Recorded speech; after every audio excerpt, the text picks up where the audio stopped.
अस्सलामुअलैकुम। Welcome to my channel खाना पकाओ जी। आज मैं आपके साथ शेयर करूंगी आलू बुखारे की चटनी की बहुत ही स्पेशल और सिंपल सी रेसिपी, जिसे आप बना के 1 महीने के लिए सेव भी कर सकते हैं। रमज़ान में ये बहुत ही अच्छी लगती है किसी भी तरह के चाट और बल्ले वगैरह के साथ, और उसके अलावा आप किसी भी तरह के स्नैक्स के साथ भी, पकोड़े समोसे वगैरह के साथ भी इसे बहुत ही इंजॉय करेंगे। बहुत ही मज़े की और सिंपल सी रेसिपी है, तो आपने वीडियो को फुल वॉच करना और अच्छी लगी तो लाइक शेयर भी कर दीजिएगा। आधा किलो आलू बुखारा लेंगे तो उसी के हिसाब से सारे मसाले मैं इसमें डालूंगी। आधा किलो आलू बुखारा है। इमली और खुबानी की चटनी की रेसिपी पहले मैं आपके साथ शेयर कर चुकी हूँ। आलू बुखारे की चटनी बहुत ही ज़्यादा अच्छी लगती है और बगैर किसी भी तरह के स्नैक्स के आप इसे हाली भी खाएंगे तो ये बहुत अच्छी लगती है। जो शादियों पे बनती है उसी तरीके से हम ये बनाएंगे। तो सबसे पहले आलू बुखारे को लेंगे। आधा किलो आलू बुखारा था, इसमें मैंने 1 किलो पानी डाल दिया है। जितना आलू बुखारा होगा वज़न में उससे डबल इसमें पानी डाल देंगे। 1 लीटर के करीब मैंने इसमें पानी डाल दिया था और एक दफ़ा चम्मच के साथ इसे अच्छे से हिला देंगे, जो भी दाने जुड़े हों ताकि वो अलहदा हो जाएं।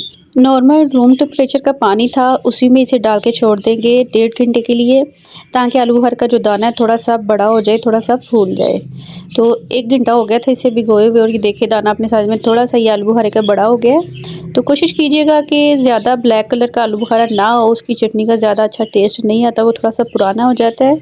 तो इसी तरह का जो थोड़े से फ्रेश कलर का होगा वो ज़्यादा अच्छी उसकी चटनी बन के तैयार होगी। 1.5 घंटा मैंने इसे भिगो लिया था पहले, और उसी पानी के साथ पैन के अंदर डाल देंगे पूरा आलू बुखारा और फ्लेम को ऑन करेंगे। इसकी कुकिंग स्टार्ट हो जाएगी जैसे ही, फिर हमने कोई भी चीज़ इसके अंदर ऐड करनी है। तकरीबन 5 मिनट के बाद ही ये देखिए जी पकने लग गया आलू बुखारा, और जैसे ये अच्छा नरम हो चुका है, आपने चम्मच या फिर स्पैचुला वगैरह इसमें बहुत एहतियात से चलाना है ताकि ज़्यादा ये टूटे ना। तो ये पकने लग गया था, तकरीबन 3 से 4 मिनट हो गए इसे पकते हुए। फ्लेम को मैंने थोड़ा सा कम किया हुआ है। इसे हमेशा आपने मीडियम सी आंच पे पकाना है। अगर तेज़ी से पकाएंगे तो ये जल्दी टूटने लग जाएगा। आधा किलो आलू बुखारा लिया था और आधा किलो ही इसमें चली जाएगी चीनी, और चीनी को मैंने थोड़ा सा बचा लिया था आधा कप के करीब। वैसे जितना आलू बुखारा होगा उतनी ही चीनी इसमें चली जाएगी। आधा किलो चीनी डाल देंगे आलू बुखारे के अंदर, पकते हुए आलू बुखारे के अंदर, और इसे हल्के हाथ से 1-2 दफ़ा मिक्स करेंगे और इसे मज़ीद पकने देंगे। तो जैसे ही चीनी इसमें डिज़ोल्व हो जाएगी, थोड़ी सी पकने लग जाए, इसमें थोड़े से स्पाइस और डालेंगे। हाफ़ टी स्पून के करीब मैंने इसमें डाल दिया था सफ़ेद नमक, और 2 से 3 पिंच मैंने इसमें डाल दिया सुरख मिर्च, क्योंकि हमने इसमें काली मिर्च भी डालनी थी। आधा चम्मच के करीब इसमें डाल देंगे काला नमक। अगर काला नमक आप ना हो तो उतनी ही क्वांटिटी में वाइट नमक आप ज़्यादा डाल दीजिएगा। आधा चम्मच पूरा इसमें जाएगा काली मिर्च का फ्लेवर इसमें बहुत अच्छा लगता है।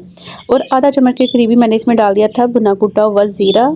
यही सिंपल से स्पाइसेस जाएंगे इसके अंदर, और कोई भी चीज़ हमने नहीं डालनी।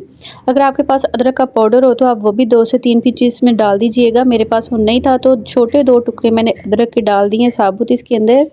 तो जैसे चटनी तैयार हो जाएगी, ये टुकड़े निकाल के तो हम इसे फेंक देंगे। चटनी के अंदर अदरक का फ्लेवर बहुत अच्छा लगता है। अगर आपके पास भी अदरक का पाउडर ना हो तो आप इस तरह से साबुत अदरक छोटे से 2 पीस करके इसके अंदर डालें, और जैसे ही हमारी चटनी तैयार हो जाएगी उसे निकाल के तो हम फेंक देंगे। तो चटनी की कुकिंग फिर से स्टार्ट हो गई है। इसे पकते हुए तकरीबन 10-12 मिनट हो गए हैं। तो नॉर्मल सी मीडियम सी आंच पे हमने इसे पकाते जाना है। थोड़ा सा फूड कलर मैंने इसमें डाल दिया था, ये बिल्कुल ऑप्शनल है। बगैर फूड कलर के भी ये बहुत अच्छी बन के तैयार हो जाती है। ये फूड कलर ना ही तो येलो फूड कलर था और ना ही रेड फूड कलर, एक केसरी सा कलर आता है, केसरी कलर के नाम से ही ये मिलता है। तो दोनों मिक्स होते हैं, रेड और येलो कलर का फूड बहुत अच्छा इसमें कलर आता है। चटनी वगैरह के लिए ही इसे इस्तेमाल किया जाता है। तो तकरीबन हाफ़ चम्मच छोटा जो होता है टीस्पून, उसके करीब ही मैंने इसमें डाल दिया था कलर का, और मज़ीद इसी तरह से मीडियम सी आंच पे इसे पकाते जाएंगे। जब हाफ़ डन हो जाएगी चटनी हमारी, तो मैंने इसमें डाल दिए थे आधा कप के करीब बादाम का छिलका उतार के तो फिर मैंने इसमें डाला था। और तकरीबन चटनी जो है गाढ़ी होना शुरू हो गई है। बादाम डाल दिए और सारे स्पाइस मैंने इसके अंदर ऐड कर दिए थे। इधर आप इसे एक दफ़ा चेक कर लें, अगर आपको इसकी मिठास या फिर आपको कोई भी चीज़ और नमक या इसका स्पाइसीपन कम लगता है तो आप थोड़ा सा इसमें और ऐड कर सकते हैं।